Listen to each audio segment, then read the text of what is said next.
I judge books by their covers. And look at these covers! Of course, it's what's on the inside that counts. But what is a bookshelf if not a scrapbook of first impressions? To most, a first impression is all we are. We are walking stamps in a stranger's passport. A face, a bio, a comment, a thumbnail. Why won't they watch more than 20 seconds of my video? How have I played none of my Steam games? Swipe left, swipe left, swipe left. We're surrounded by first impressions competing for seconds and thirds, and in a world crowded with beginnings, the goal of a beginning is to convince someone to get to the middle. You will rejoice to hear that no disaster has accompanied the commencement of an enterprise which you have regarded. Blah, blah, blah, it's all right, blah, blah, blah, but it doesn't have that. Swipe left, swipe hooks and tutorials and trailers, every notification, every autoplay, every title, you read more button comes in minute 14, please click our Burger King ad. Which beginning should I bother to middle? And how to get through the middle to the end when there are all these beginnings lying around with their own middles and ends? This is what they call in medias res. Google it. Well, what have you stumbled into? All beginnings? And you've already begun. You've got a lot of first impressions ahead. Make sure to stick around to the end. All right, into the middle with you. Mwah. Safe travels.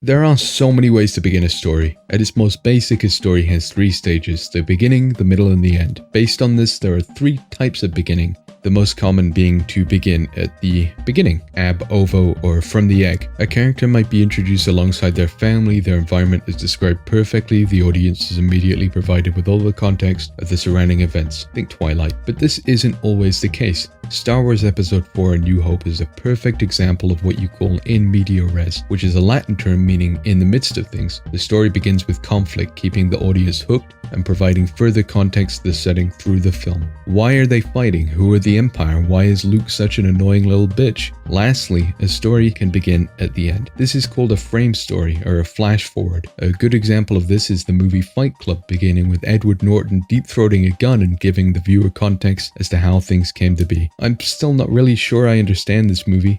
Those, however, are 3 of the ways you can begin a story. And I'm out of my 60 seconds.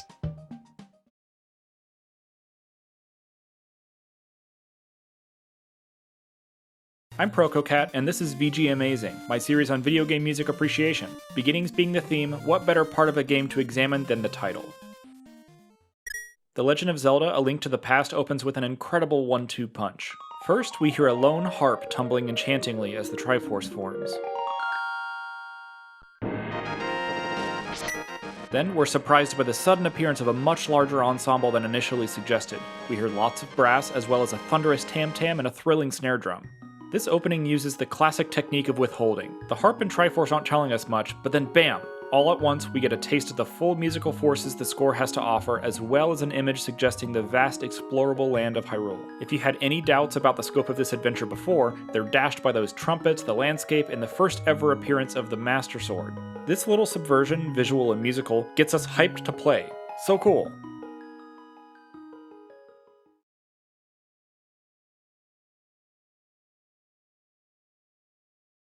El Camino, well, the end in many regards, is really a new beginning for Jesse Pinkman that can teach us about life in an inspirational way. As I sat down on a Friday night to finally end my Breaking Bad binge with El Camino, I experienced many feelings that made me reflect on life. It's a very introspective and meditative film, as nitty-gritty as it is. We see the once young and excited Jesse break free from the shackles of Walter White and become his own man. You can literally feel the emotional baggage in the atmosphere of this movie as Jesse does everything in his power to escape to Alaska. I think you can really apply this movie to real life, where accepting that life is all suffering, we're always going to get bombarded with so much crap that's going to be thrown at us. And if you sit back and accept the good with the bad, you can let go of the superficial things and remember the privilege of existing. And for Jesse, that's all he has left. With great power and great responsibility always, Joe.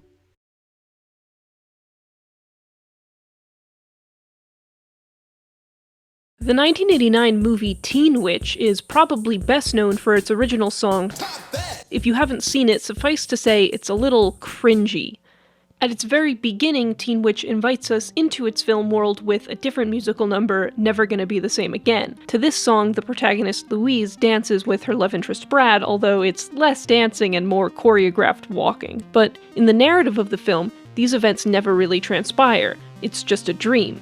Louise wakes up and then proceeds through life in her perfectly normal world. Or does she? The logic of the supposedly waking world is thrown into question when Louise seems to instantaneously move from one side of her bed to the other to pull her brother Richie out from under it.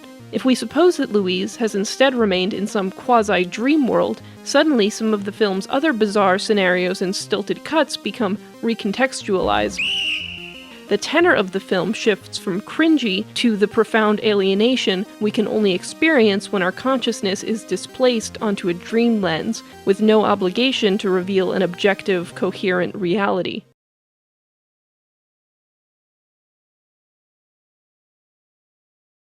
This is the first photographed image of someone giving the finger. Pictured old Haas Radborn flip the bird during a joint team picture, but its origins trace back so much further than that. You, like myself, have probably been told all of your life that this all started in France in 1415, with English soldiers gesturing in the Battle of Agincourt. The French would cut off middle fingers of captured Englishmen to prevent them from using their longbows. So if any Englishmen still had their middle finger and saw a Frenchman, they would flaunt that finger loud and proud. But what if I told you this was all completely fictional? You sit on a throne of lies. In ancient times, this gesture was instead used as a degrading symbol for intercourse. It represented a phallus with the finger being a shaft and the curled fingers being the balls. That's correct, dick and balls. This was likely related to everyone's favorite deity, Priapus, who you'll know for having a permanent erection. Yes, super fun at parties. On the flip side, Romans viewed this as a way to ward off the evil eye. Additionally, in ancient Greek comedy, it was used to insult a man who submits to anal. That's right, millennia have passed, technology's advanced, but men are still making the same pegging jokes. If you dig into all of the uses, it's mostly a bunch of foul-mouthed humor throughout history. I guess the saying should go that all roads lead to penis! It's just fascinating to think about all the false myths we were told to cover up the more adult origins of history. I guess we all have a lot of digging to do to find those weird backstories. Wait, it's all penis? Always has been.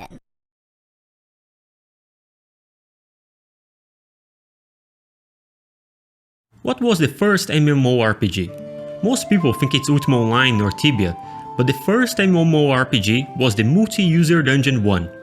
At the time, games had no graphics, they were text-based. What you see on the screen is the game being played. Multi 1 was open-ended, but in a different way. When a player reached the level cap, he would become a wizard or witch.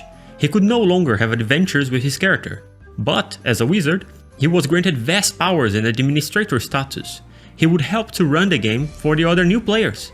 Maybe that's what MMORPGs forgot, the value of the community. The MMORPG genre is in decline, and perhaps we should look back at the oranges to find inspiration. Moody 1 is still running. You can play it by accessing the British Legends website.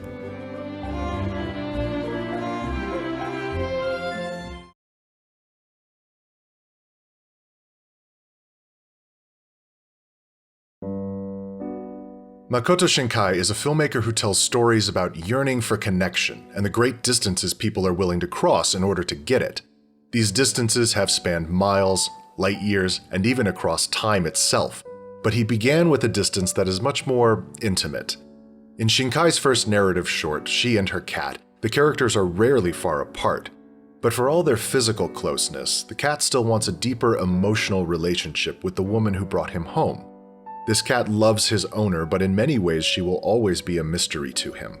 And even at this early stage in his directing career, Shinkai imbues the film with his trademark sense of bittersweet dreaminess, which serves to make real the emotion of this longing. And the truth Shinkai has returned to in many films since this one is that there is always distance between people. And yet if the distance is always present, whether it's across the room or across the stars, then what choice is there but to reach across that distance and find someone to connect with?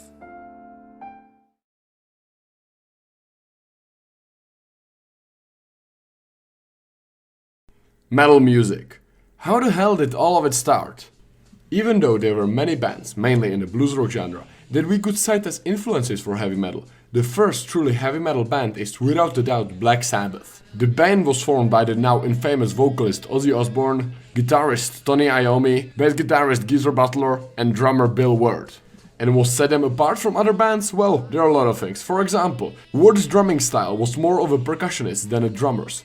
Iommi was forced to base his riffs on root notes and power chords, because he lost the tips of his middle finger and ring finger in an accident with a steel cutter. Not to mention their dark aesthetic, Geezer's haunting lyrics and Ozzy's very unique vocal tone. Their first three albums, Black Sabbath, Paranoid and Master of Reality, released in very quick succession, with the release dates being 1970, 1970 and 1971.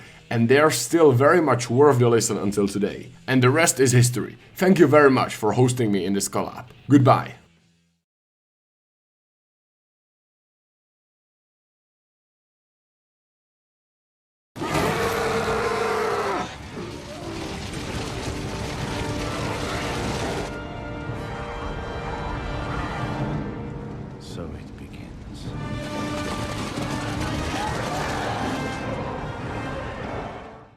We all know the beginning of any piece sets the tone for the rest of it. The first notes in a song, the first lines in a book, and the first few minutes of gameplay are meant to hook you in. But what if that hook has sunk in a little too deep? What if our expectations are limiting what kind of stories actually get told? It is growing increasingly difficult to begin a story with a slow burn. People get bored. We demand to start with guns in our hands or as a bug in a bed. There are just too many stories and not enough time. In 2016 alone, Steam was releasing 25 games every day. And that's not even mentioning books and movies and TV. But it's okay to put aside our need for instant gratification to let the story breathe. It's okay to sit in the story's environment and feel the electricity in the air that comes before a great storm.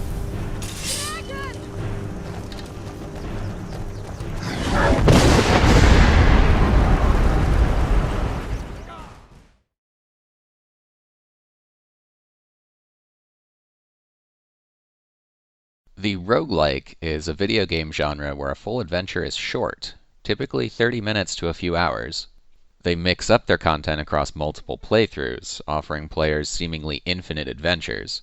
Roguelikes come with the risk where a death permanently ends the run, but each loss begets another beginning, which leads to an engaging circle of beginnings and endings. The best roguelikes encourage players to dive back in, offering a mixture of new adventures and comfortable familiarity. They feel akin to binge-watching an excellent TV show, except just one more episode becomes just one more run. Starting anything new can evoke feelings of joy, fear, hype, doubt, hope. All these feelings are just right to hook an audience. Roguelikes are more than a niche after 2020, when Hades was Game of the Year for literally everyone. No, I'm not taking questions at this time. I, for one, adore roguelikes. They've eaten an embarrassing amount of my time, and I can't wait to begin again.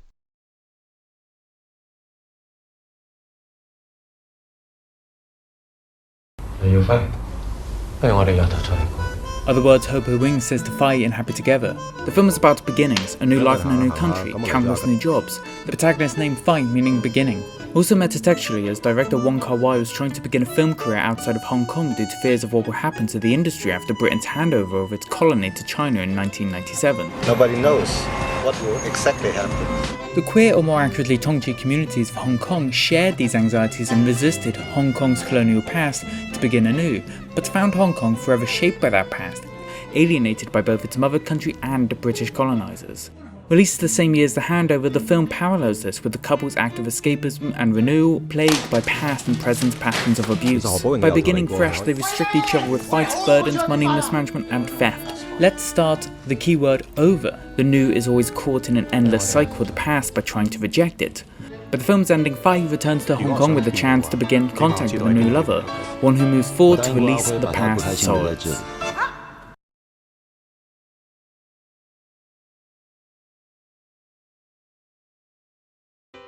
One of my favorite things that's unique about anime are the openings. Because of differing programming schedules, anime are afforded the opportunity to have far longer, elaborate opening and ending sequences that their Western counterparts can't afford, often with their own guest animators and directors.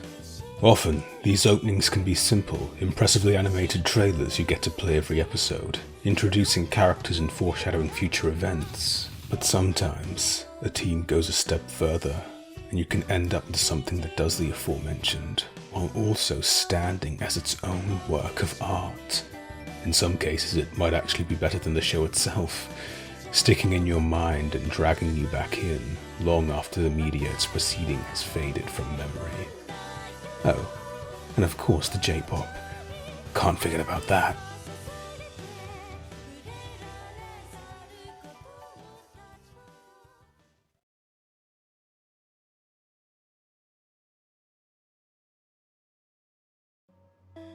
The opening of the story-driven video game carries more responsibilities than any other piece of any other medium. Not only does the beginning of the game need to introduce a story's setting, characters, and motifs, but it also has to hook the player's interest both narratively and mechanically, whilst teaching them how to act. And you gotta go fast, as to not delay players who just want to play already. After all, this ain't everyone's first run. 3 critical notes to hit. Number 1, the narrative hook. That gets players invested in the fiction. Without immediate injustice to right, players will find themselves unmotivated, so the baddies need to score a point right out the gate. Number 2, palatable tutorialization. That teaches the basics without getting in the way of the interesting stuff. Too obvious or too big and the player ends up frustrated. And number 3, the mechanical hook. After the how to play, you need the why to play. This justifies why this idea best suits this medium. It's difficult to achieve all 3 factors of a satisfying game intro without compromising well on one of them, so level 1 needs to be able to juggle. Example, MGR has 1 room of basic movement and basic combat for tutorialization. Intermediate, absurdist self-parody of a mecha fight as a vertical slice, and has the baddies make a fool of you to set up your titular motivation.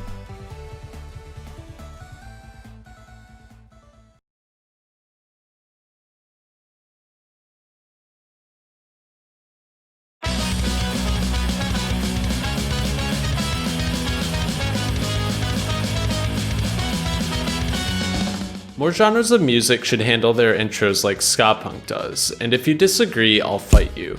The introductions to many songs in third wave ska feature loud, energizing horn solos. This pattern emerged in America as the style was reinvented with new punk characteristics in the late 80s. Unlike many other genres, these solos don't draw you into the song. They force you, kicking and screaming, into their upbeat, lightning hell world. In contrast to many other types of rock, ska punk writers reserve the catchiest melodies for their horn intros instead of the chorus, and frequently repeat them. 1990s mega hits like Goldfinger's Superman eat dessert first, going from its famous horn solo to the chorus, and only then get to the verse. The raw hype the style exudes makes an excellent point. If you have something important to say, why waste time?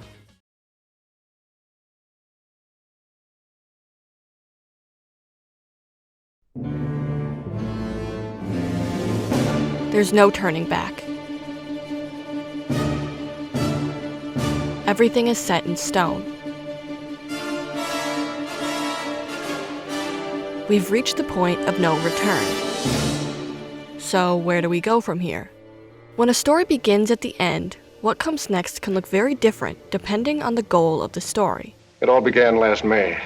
If we start with the end and jump to the beginning right after, it creates a sense of dread. Fate has been sealed. Our hero will face his own demise no matter what. Sometimes we don't know that it's the end, and the beginning takes on a new meaning after we're done watching. Or we might be the cleanup crew, showing up long after everything is finished, trying to piece together what happened. Memory can be messy like that. But even if the ending has already been decided at the beginning, that doesn't mean we can't enjoy the time in between.